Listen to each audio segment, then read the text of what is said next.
बताइएगा। Find atomic mass of given elements. Atomic mass of given element. पहला element है carbon, दूसरा है ऑक्सीजन, तीसरा है नाइट्रोजन, चौथा है हाइड्रोजन। मेरा पहला क्वेश्चन ये है कि एटॉमिक मास का क्या मतलब होता है।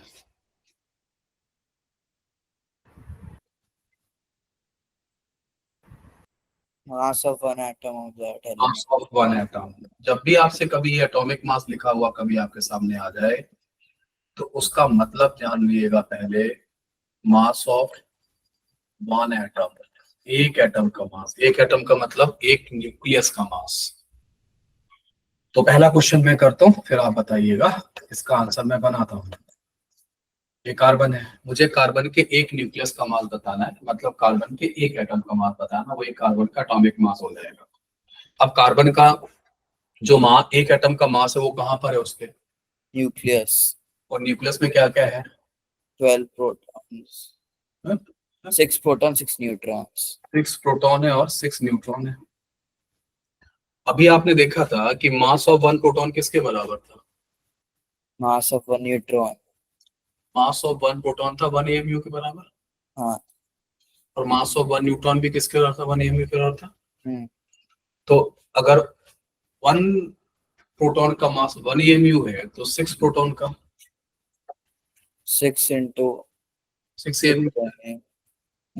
1 न्यूट्रॉन का मास 1 AMU है तो 6 न्यूट्रॉन का मास 6 AMU।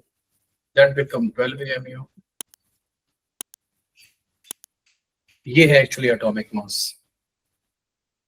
तो क्या हमारे स्टूडेंट, दो बात में क्लियरिटी आ गई आपको? अगर ऐसे कभी लिखा हुआ कार्बन के लिए और ऐसे 12 लिखा हुआ है और 12 AMU लिखा हुआ है, तो क्या इन दोनों में डिफरेंस कर पाओगे? Yes sir. What is 12? Mass number. Yes, it is atomic mass number, जिसकी कोई यूनिट नहीं होती है। नंबर की कोई यूनिट नहीं है। व्हाट इज 12 AMU या 12 U? Atomic mass. It is atomic mass. What is the meaning of atomic mass? Mass of one atom. Mass of one atom. ठीक है। So can we calculate the atomic mass of O atom?